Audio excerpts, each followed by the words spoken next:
Təqvalılar bu dünyada fəzilət sahibləridir. Sözləri doğru, geyimləri sadə, yerişləri təvazökardır. Xaliq onların nəzərində o qədər ucadır ki, ondan başqa hər şey gözlərində kiçilib.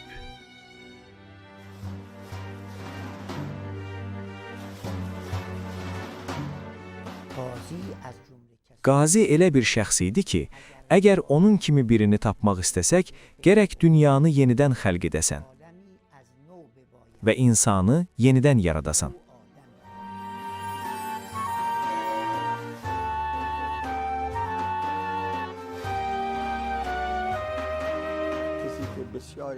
Elə bir şəxs idi ki, böyük alimlərdən və ilahi yolun saliklərindən çoxu onun şagirdi olmuşdular.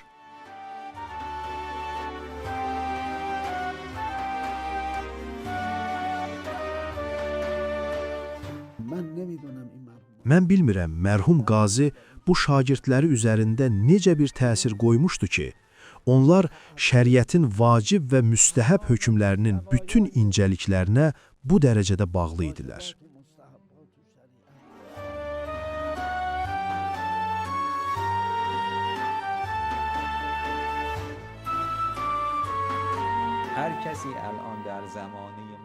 Bugün bizim dövrümüzdə hər kim hər hansı bir şəkildə mənəviyyatdan pay almış və bu mənəvi cəryanlarda təsir sahibi olmuşsa, birbaşa və ya dolayı yolla qazidən bəhrələnmişdir.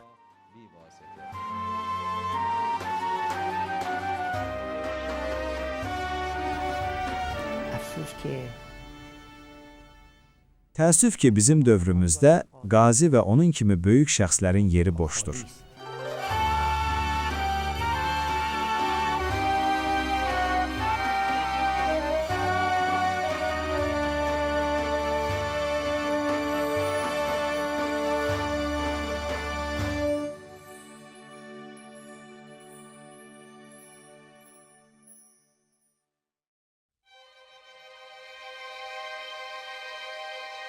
Təhsilimi davam etdirmək niyyəti ilə Nəcəfə gələndə, Nəcəfin vəziyyətindən xəbərsiz idim. Bilmirdim hara gedim, nə edim. Bir gün kimsə evin qapısını döydü. Qapını açdım, gördüm ki, İslamın böyük alimlərindən biridir. Salam verdi və evə daxil oldu.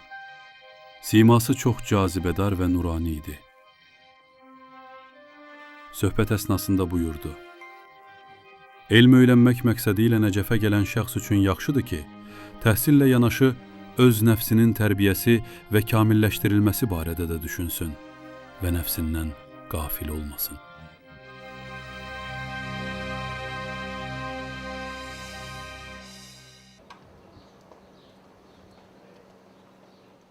Bura Hindi mədrəsəsidir, buyurun.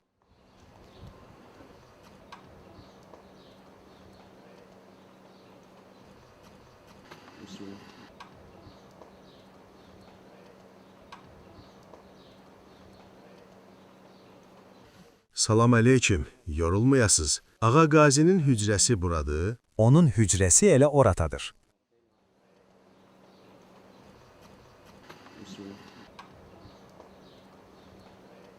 Salamın əleykim. Ağa Qazinin hücrəsi buradadır. Bu otaq ki, burada görürsünüz, bura Ağa Qazinin hücrəsidir.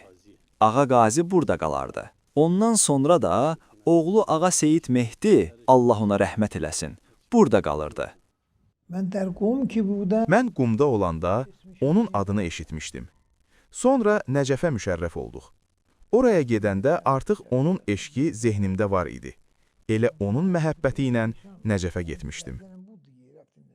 O, bizim dövrümüzdə misli bərabəri olmayan bir insan idi. Ağa Qazi kimi bir nümunə görmədik. Ağa Bəhcət hər dəfə onun adı çəkiləndə ağlayardı və deyərdi: Nə idim? Bu, Ağa Bəhcətin öz sözüdür. Şiə aləmində elə qüdrətli bir qələm yoxdur ki, qazinin həqiqətdə nə olduğunu tam şəkildə yaza bilsin.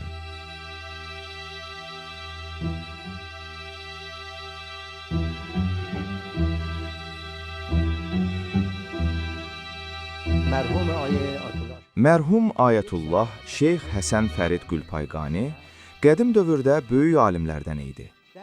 Ağa Fərid özü belə nəql edirdi. Səfərlərimdən birində Nəcəfül Əşrəfə getmişdim. İçimdə irfana qarşı mənfi bir baxış vardı.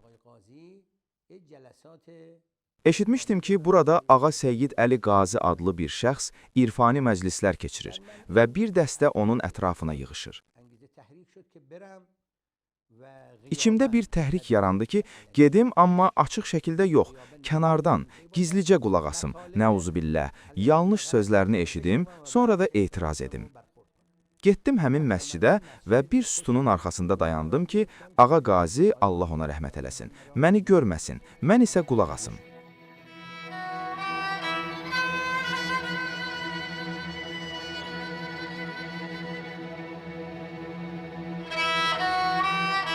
فرمودم که بسم الله الرحمن الرحیم.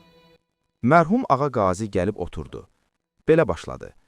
Bismillahirrahmanirrahim. Sustu. Yenə ikinci dəfə buyurdu. Bismillahirrahmanirrahim. Yenə sükut etdi. Üçüncü dəfə də buyurdu. Bismillahirrahmanirrahim. Sonra dedi. Qəribədir. Bir insan səhrada, susuz və qorxu içində dolaşır. Ona bir qab verirlər ki, sürüdə olan qoyunların südündən istifadə etsin.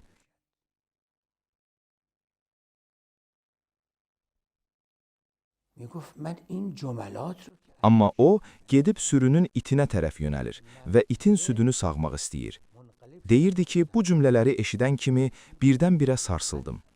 Öz-özümə dedim, bu sözləri mənim haqqımda deyir. Çox dəyişdim. Öz-özümə dedim, axı niyə diqqətlə qulaq asmırsan? Bəlkə dedikləri doğrudur. Niyə müxalif mövqe tutmaq, etiraz etmək istəyirsən? Anladım ki, bu sözlər tam mənə xitabən deyilir və bir anda qərarım dəyişdi. Elə bu qərar içimdə formalaşan kimi Ağa Qazi buyurdu. Çox yaxşı, indi düzəldi. Məclis bitdi. Hamı gedəndən sonra mən onun hüzuruna getdim, əlini öpdüm və ondan üzr istədim.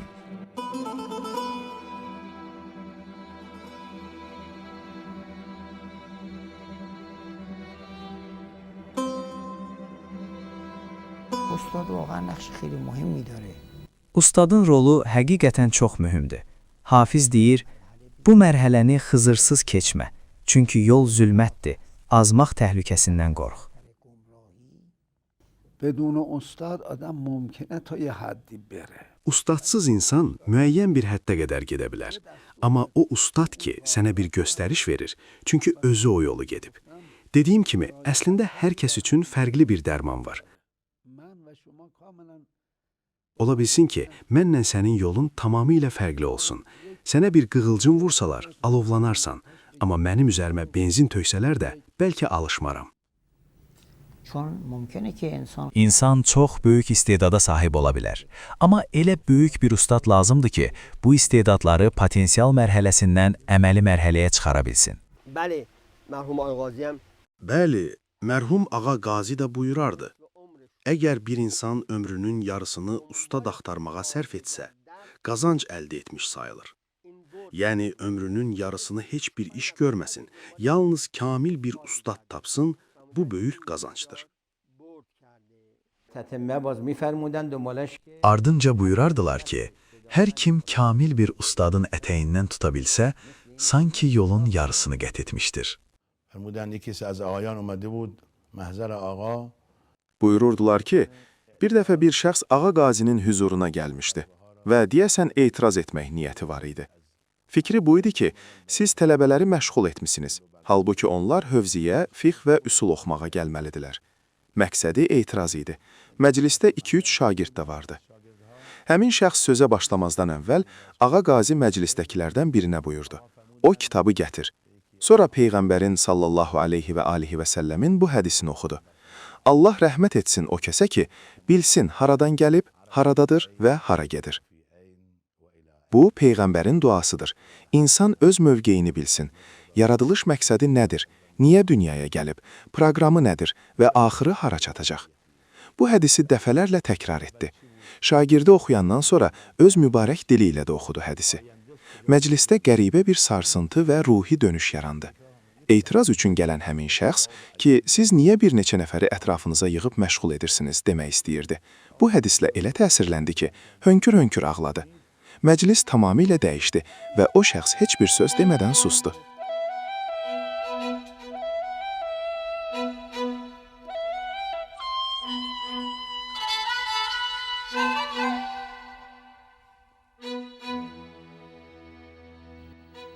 Mərhum Ayətullah Qazi adətən iki görüş keçirərdi.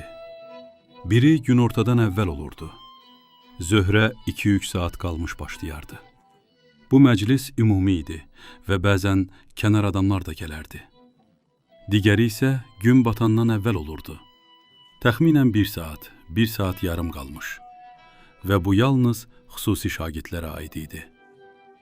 Mərhum Ayətullah Şeyx Abbas Kuçani deyirdi, bu 14 il ərzində hər iki məclisdə müntəzəm iştirak edirdim. Axşam məclisi çox bərəkətli idi. Məğrib və işa namazına birləşirdi. Şam namazını onunla birgə qılardıq, sonra isə dağılışardıq.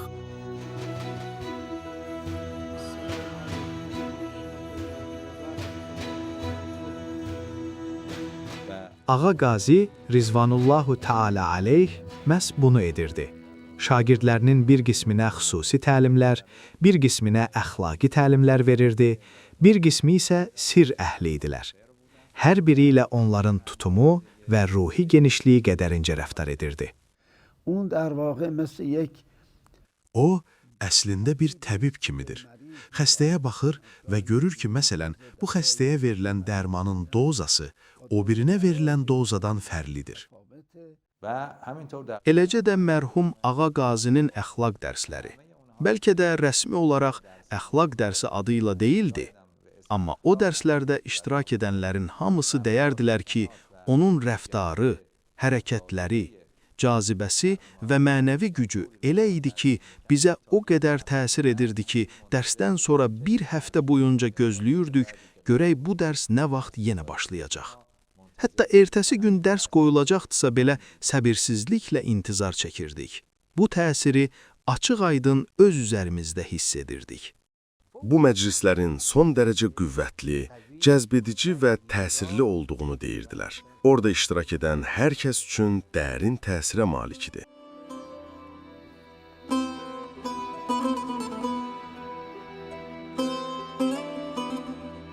Nəcəfdə böyük alimlərdən biri olan mərhum Ayətullah Şeyx Məhəmməd Rıza Al-Yasin nəql edirdi ki, bir gün Ayətullah Seyid Əli Qazinin şagirdlərindən birinin məclisinə getmək mənə nəsib oldu.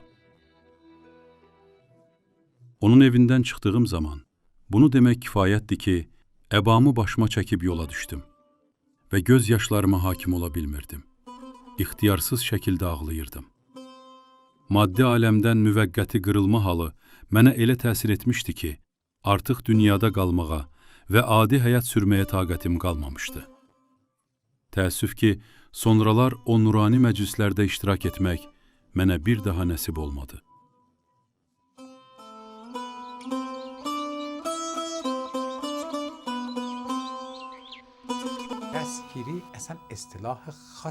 Əl tutma əslində xüsusi bir irfani termindir. Diqqət edin, fiqh və ya üsul dərslərini öyrətməyə əl tutma demirlər. Düzdür, lüğəvi baxımdan kömək mənasında işlənə bilər, amma termin olaraq əl tutma dedikdə irfani yönləndirmə nəzərdə tutulur. Buna görə də həqiqətən ustad ola bilən şəxs, başqası üzərində vilayət və mənəvi rəhbərlik məsuliyyətini qəbul edə bilən insandır. Yəni, bir başqasının seyri sülukunun, mənəvi yolçuluğunun məsuliyyətini öz üzərinə ala bilsin. Bu isə yalnız Allahın izni ilə mümkündür. İnsanın Allahdan bu izni ala bilməsi isə ancaq o zaman olar ki, vüsala yetişmiş olsun.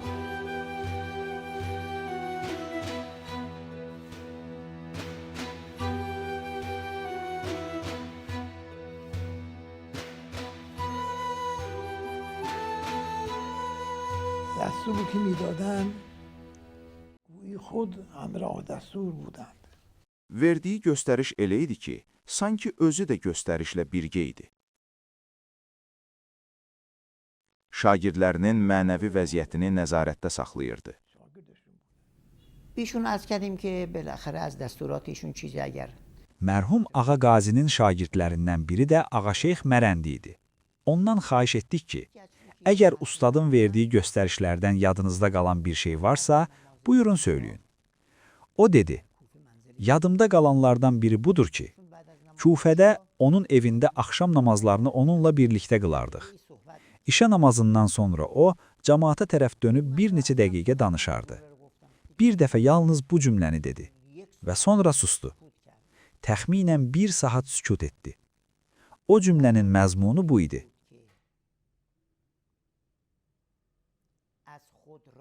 Özündən razı olma. Deyirdi ki, bu cümləni dedi, şagirdlərə baxdı, sonra hamı başını aşağı saldı və tam sükut oldu. Amma bu bir cümlə şagirdlərin içində əsl inqilab yaratdı. Onların ruhunda və mənəviyyatında dərin bir dönüş meydana gətirdi. O danışanda hamı ağlayardı. Əgər desəm ki, hamı ağlayardı, mübaliğə etmiş olmaram. Açıq deyim ki, mən və məndən böyüklər bu müqəddəs şəxsiyyət haqqında nə desək, yenə də azdır.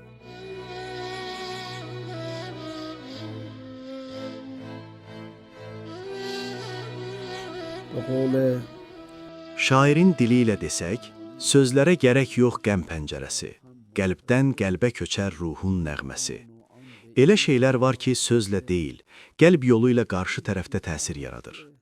Bəzən bir baxışla belə, pak bir ruhdan başqa bir ruha keçən mənəvi təsirlərlə insan elə təsirlənir ki, bu təsir həm o insanın sağlığında, həm də ondan sonra qalıcı olur.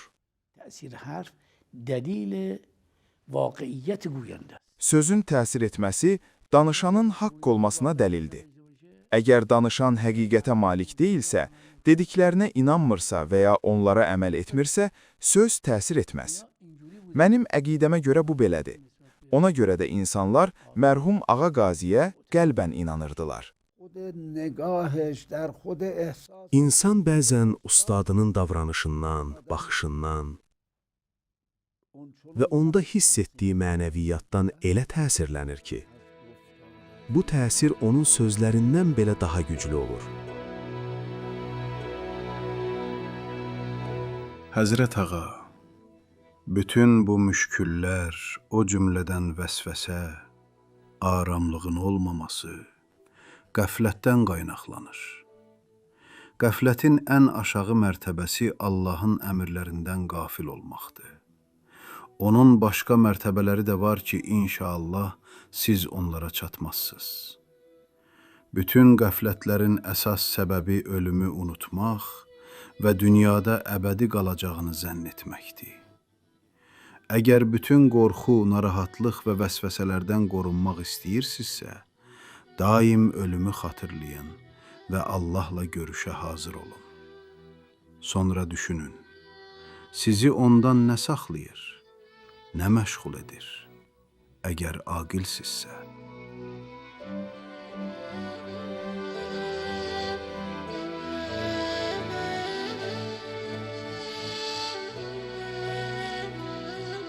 ایشون فرمودن که ما تا 2 سال به فوت ایشان Buyurardı ki, vəfatına 2 il qalana qədər biz heç nə hiss etmədik. Amma vəfatına 2 il qalmış, bəzi hadisələr baş verdiyinə görə işarə edərək deyirdi, o vaxt mən başa düşdüm ki, o bizim bütün hərəkətlərimizə, davranışımıza və vəziyyətimizə gecə-gündüz tam nəzarət edirmiş.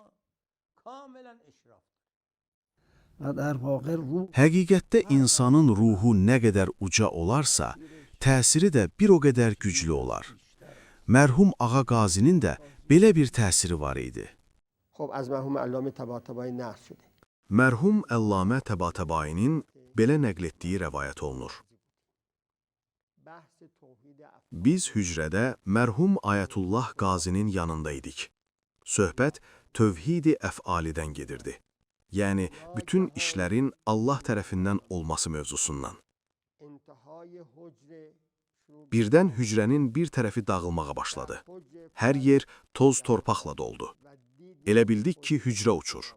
Hamımız qapıya tərəf qaçdıq ki, bayıra çıxaq. Sonra məlum oldu ki, hücrə dağılmır. Yuxarı mərtəbədə bir tələbə hava yolunu təmir edirmiş. Oradan kərpiç və daşlar aşağı tökülüb. Əllamə deyir ki, mərhum Ağa Qazi əsla tərpənmədi. Sonra buyurdu: "Gəlin, ey tövhidi əfali tələbələri, bilin ki, hər şey Allahın əlindədir. Zərər də ondandır, fayda da. Hər şey onun sabit və dəyişməz iradəsinə bağlıdır."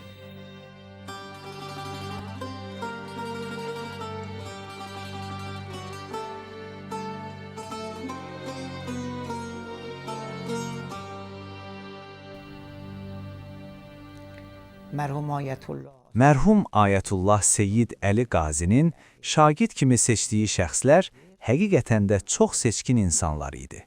رفت آمدشون معمولا شیخ منطقه آملی بود. Onun ən çox get-gəl etdiyi şəxslər bunlar idi. Şeyx Muhammed Təqi Amuli, Əllamə Təbatəbai, Seyyid Həsən İlahi, Əllamənin qardaşı, Şeyx Əli Qəssam, Şeyx Əli Muhammed Burucerdi. از شاگردان دیگر ایشان که Onun çox hörmət etdiyi digər şagirdlərindən biri də Ayətullah Şeyx Məhəmməd Təqi Bəhcət idi. Ağa Qazinin 3 dövr şagirdləri olub. Mərhum Ağa Nəcabət son dövr şagirdlərindən idi və o, Qazinin vəfatına qədər onun yanında qaldı. بله آقای قاضی میگفت Ağa Qazi tez-tez deyərdi: "Şeyx Həsən Əli bütün vücudu ilə bizim yanımıza gəlir." Yəni, bu dərslərə xüsusi əhəmiyyət verərdi. Onun şagirdlərindən biri də Seyyid Haşim Həddad idi. Onun işi də dəmirçilik, nalbəndlik və buna bənzər işlər idi.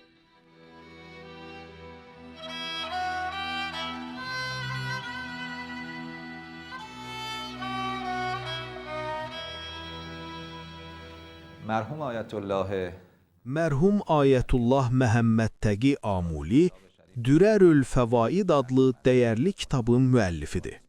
Bu əsər Hacı Molla Hadi Səbzəvarinin mənzuməsinə şərhdir. O, çox təqvalı, mərifət və irfan əhli və filosof idi. O, seyri sülük əhli idi. Həm fəqih idi, həm filosof idi, həm də arif idi. Doğrudan da Ağa Amuli çox kamil və dəyərli bir insan idi.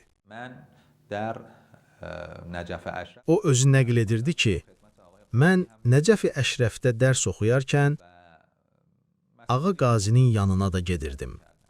O bizə həmişə mühüm məsələləri xatırladardı. Mən görürdüm ki, o bəzən Vadiyüssalam qəbristanlığına gedib orada oturur. Mən uzun müddət görürdüm ki, mərhum Qazi Vadiyüssalamda 2-3 saat oturur. Öz-özümə deyirdim: İnsan gedər, bir Fatiha oxuyar, mərhumların ruhuna hədiyyə edər və qaydar. Daha vacib işlər də var ki, onlarla məşğul olmaq lazımdır. Bu fikir qəlbimdə var idi, amma heç kimə demirdim. Bir müddət keçdi.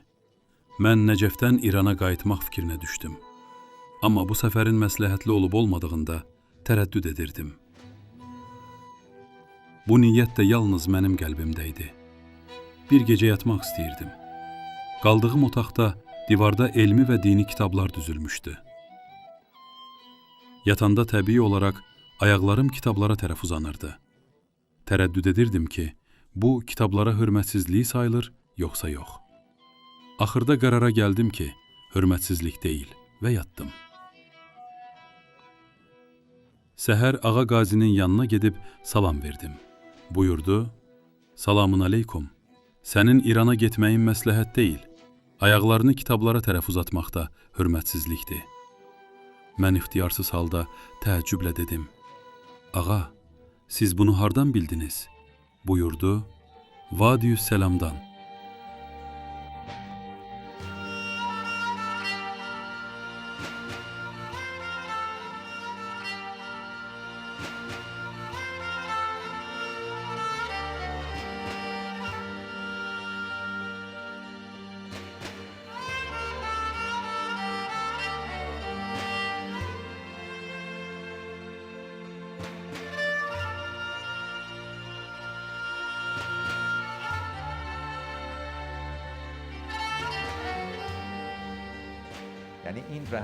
Yəni mənim zehnimdə də belə bir sual var idi ki, nə üçün o Vadissalamda 2-3 saat qalır?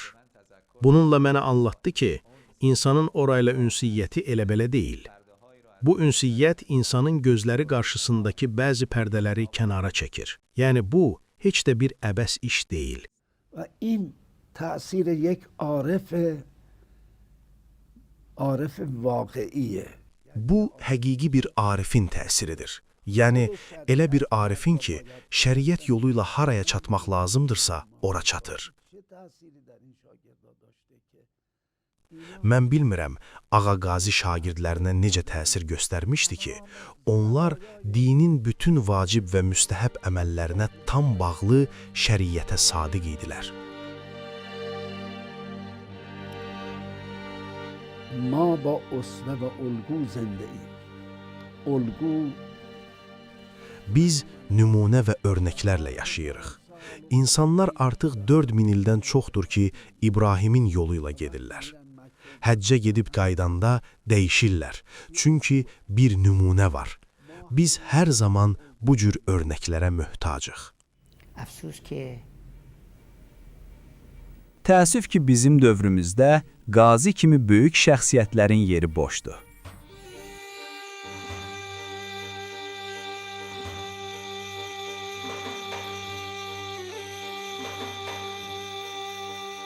Təqvalılar bu dünyada fəzilət sahibləridir. Qəlbləri kövrək, insanlar onların zərərindən amandadılar. Bədənləri zəif, ehtiyacları azdır. Bütün vücudları ilə təqvalıdırlar. Dünya onları istədi, amma onlar dünyanı istəmədilər. Dünya onları əsir almaq istədi. Onlar isə can bahasına özlərini onun əsarətindən satın aldılar.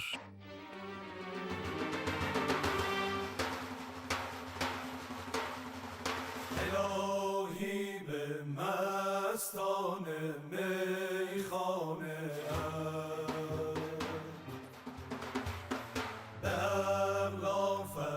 berlaferinane divane بدردی کشه لجه کبریا که آمد به شهر